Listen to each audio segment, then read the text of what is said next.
Mr. and Mrs. Yates had one daughter.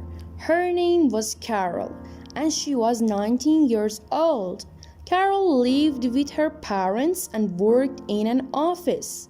She had some friends, but she did not like any of the boys very much. Then she met a very nice young man. His name was George Watts, and he worked in a bank near her office. They went out together quite a lot, and he came to Carol's parents' house twice.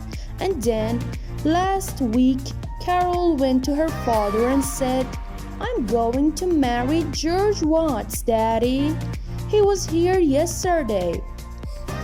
"Oh, yes," her father said. "He's a nice boy, but has he got any money?" "Oh, man, all of you are the same," the daughter answered angrily. "I met George on the 1st of June, and on the 2nd, he said to me, 'Has your father got any money?'